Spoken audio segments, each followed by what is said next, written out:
Chair, I yield back. Gentleman yields back. The ranking member of the National Security Subcommittee, Mrs. Beatty, is now recognized for 5 minutes.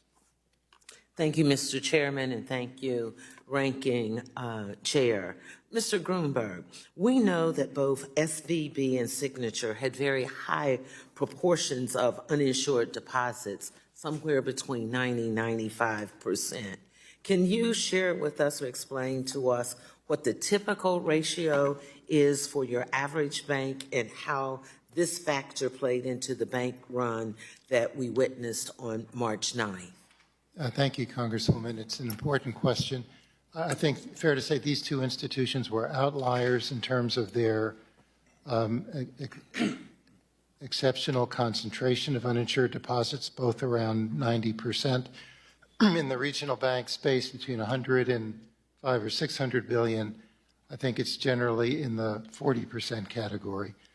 So these two institutions were outliers, and it was a significant part of the liquidity risk on their balance sheets. And would you say that this high proportion of uninsured deposits left the bank more susceptible to this run? Yes, it was, I think.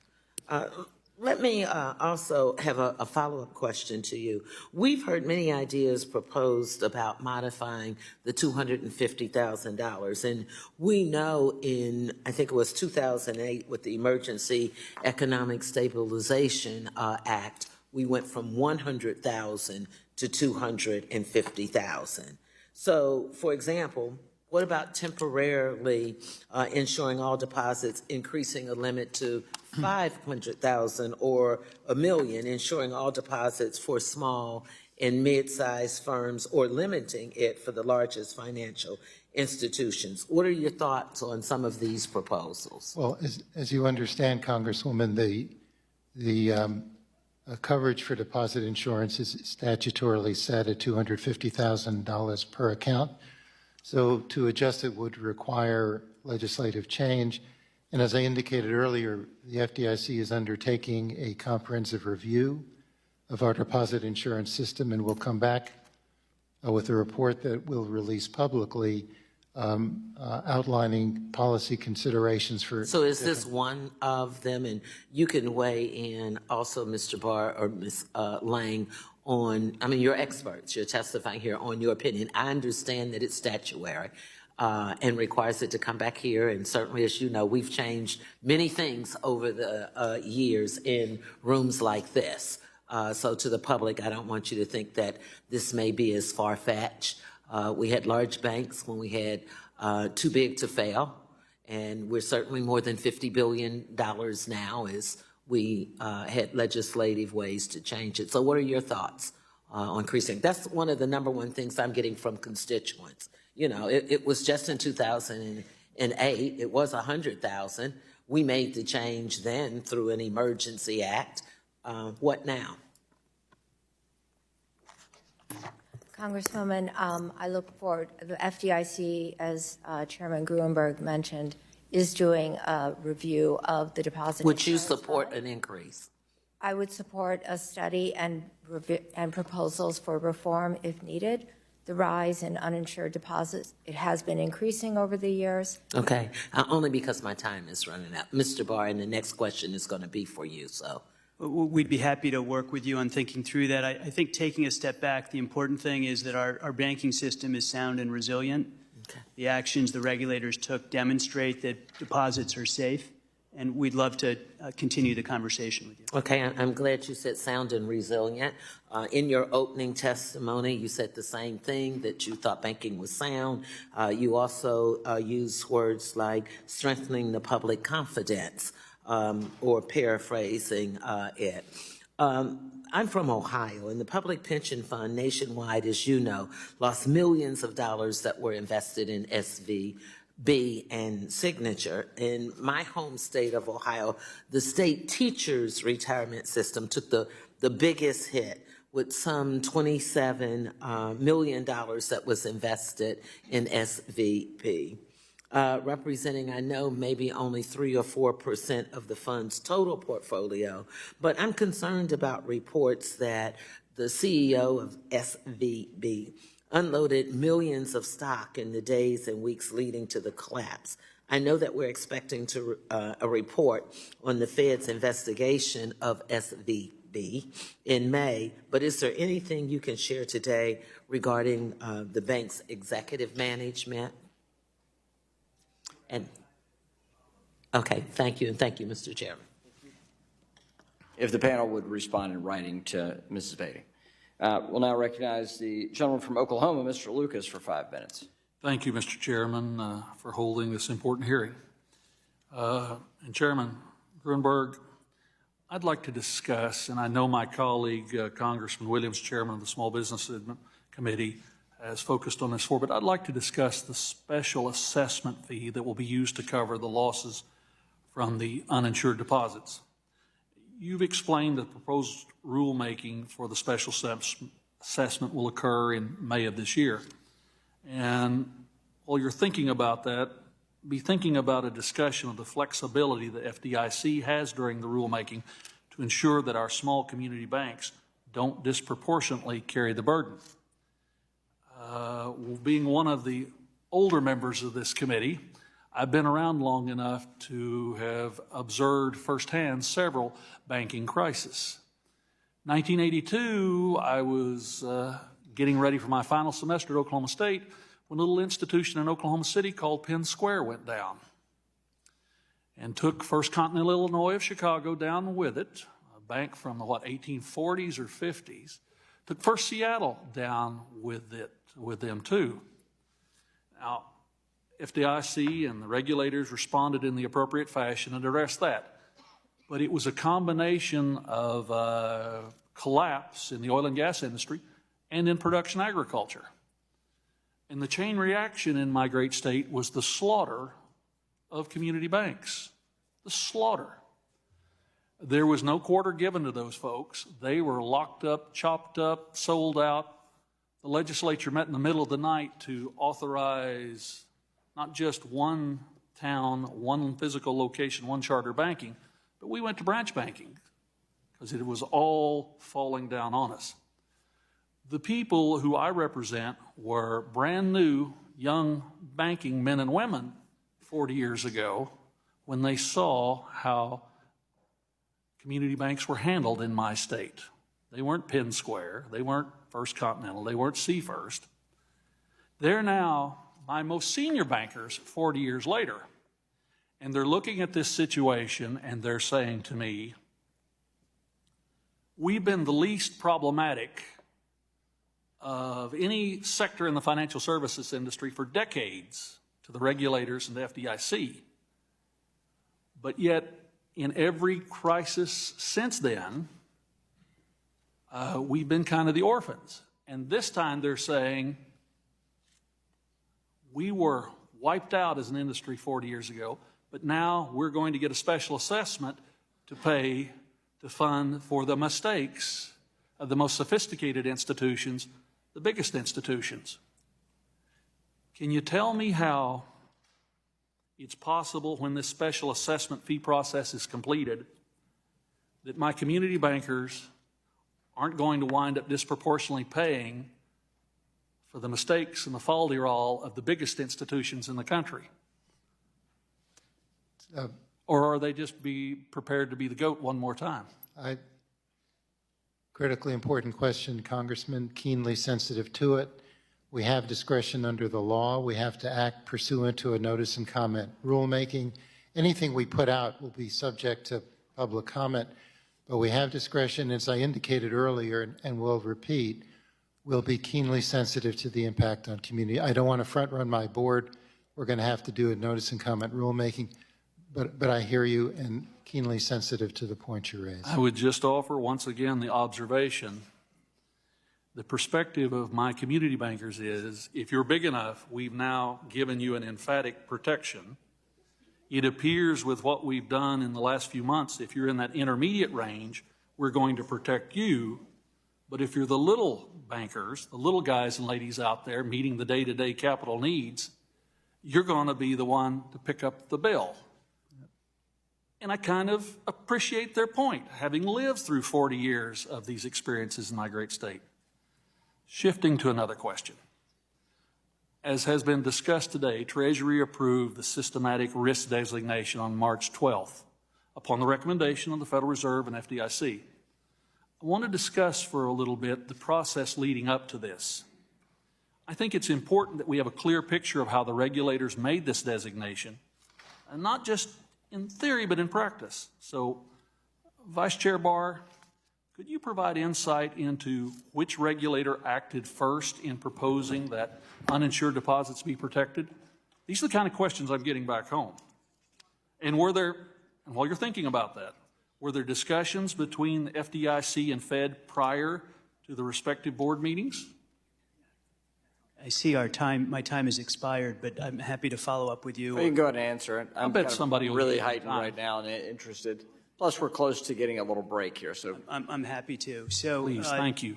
We were in conversations, all three agencies, over the course of that weekend, trying to think through what the potential ramifications might be in the financial system. It was a very difficult judgment to make. It involves, of course, information we're getting from around the system, from hearing from community bankers.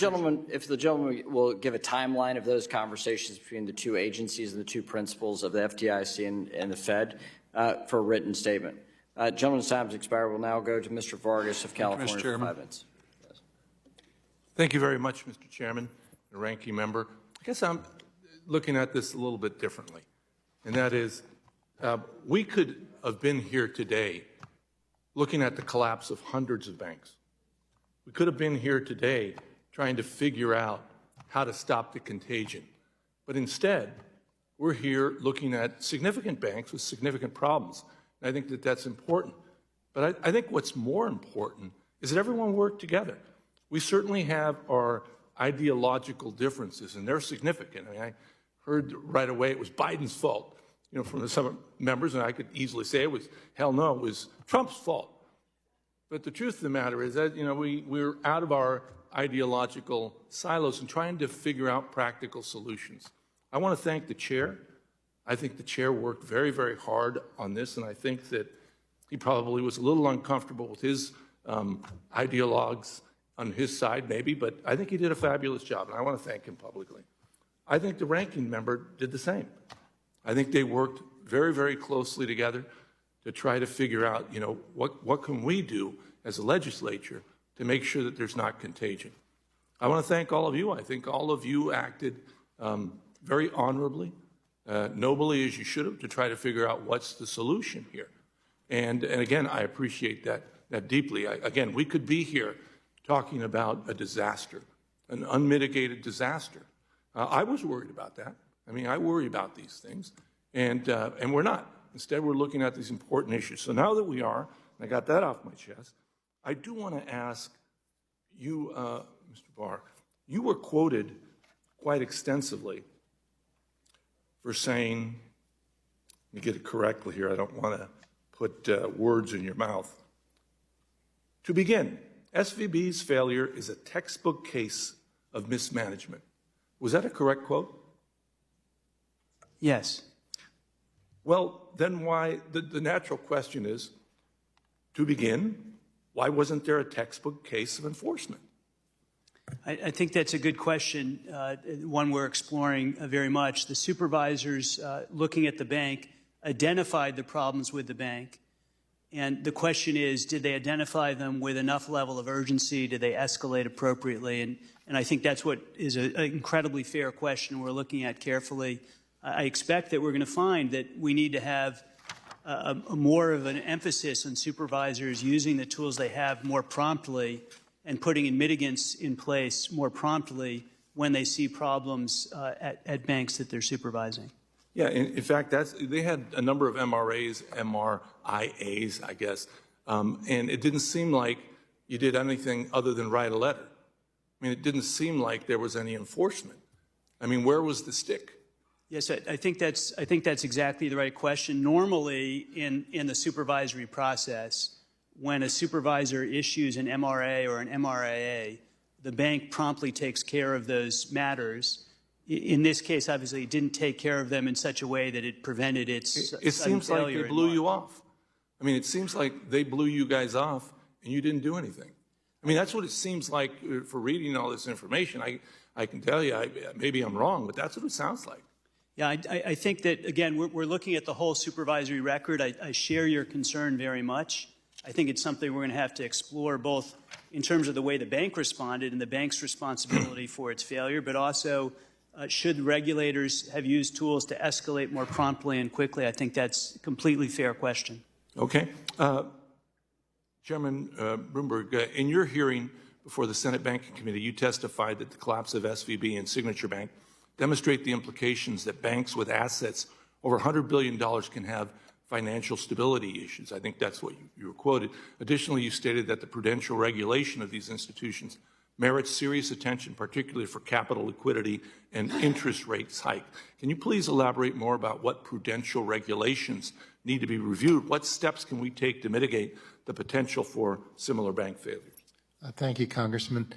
Look, I think we should start with supervision and how we supervise liquidity risk. And two big things in this episode was liquidity risk from concentration of uninsured deposits and the accumulation of unrealized losses on the balance sheets of our institutions, both of which go to fundamental management of interest rate risk, which is... Right, but the size, I'm talking about the size of the bank. I think that's significant. And I think it applies to all institutions. I think in the past, we've looked at these regional banks and smaller regional banks, and in terms of their prudential regulation, have treated them somewhat more lightly than the larger institutions. My time is in light of this episode, we need to take a close look at that. Thank you. That was the point I was trying to make. Well, with the wind-up that Mr. Vargas gave, I just want to give him like 10 more minutes, so thank you. With that, we'll now recognize Mr. Loudermilk of Georgia for 5 minutes. Well, thank you, Mr. Chairman. Thank you all for being here. I know you've been spending a good bit of time on Capitol Hill, but we appreciate you being here. One of the concerns that I've received from a lot of my smaller institutions, smaller banks, is with the extension of insuring deposits across the board, they felt vulnerable in that larger institutions may decide to pull deposits that they have in the smaller institutions because then they would be covered. Under Secretary Lang, I wanted to get a little clarity on what seems like is conflicting accounts from Secretary Yellen regarding deposit insurance. Now, on Tuesday, March 21st, the Secretary suggested deposits would be insured. She said, quote, if smaller institutions suffer deposit runs that pose the risk of contagion, then during, that was the end quote, then during her testimony to the Senate Finance Committee the very next day, the Secretary said she was not considering, quote, blanket insurance or guarantees of deposits. But then a day later, she said that Treasury, quote, would be prepared to take additional actions to protect depositors if warranted. Could you clarify the Department of Treasury's position regarding deposit insurance? Yes, thank you, Congressman. As Secretary Yellen has said, we have used tools to prevent contagion in the banking system and have reflected a commitment to ensure that all deposits are safe. And that means we would use the tools again, if needed, to ensure that Americans' deposits are safe. So your answer is yes, you would include smaller institutions, smaller banks, community banks, or, I mean, I'm a little confused. If conditions warranted, that would, deposits that smaller institutions could pose a risk of contagion to the broader system, we would absolutely use the tools. So I guess the question would be then, what is that condition? If it starts with one community bank, then that would be a trigger, or do you have more definition of what would be the condition? I think it's very difficult to just make decisions on the hypothetical, but in this environment that we made the systemic risk determinations based on unanimous approvals from the FDIC and the Fed, we determined that the risk of contagion in the banking system was very high. So with that and the action of extending it to larger institutions, regional banks, and then smaller institutions, do you have concerns that regulators may be creating moral hazard across the entire banking system? I think we are concerned with addressing the current situation that we are facing. We think the system has stabilized. We have information and evidence that deposits have stabilized. We will need to address reforms going forward to address concerns about moral hazard. Okay. And I agree with you. I think that we're stable at this point. But as we've seen already, things can turn around in a 24-hour period, right? And I am one of those that, from raising 3 young children and now with 5 grandchildren, consequences matter in future behavior, and we can't ignore that going forward. Last question. Why did the Secretary's position appear to change regarding the extending insurance to various or to smaller institutions? Why did she change her position between the 21st and 23rd? Were there internal discussions going on between the Secretary and the President or other prudential regulators that caused the shift? I am not aware of any conversations. Okay. Well, I appreciate that, Mr. Chair. No further questions at this time, and I yield back.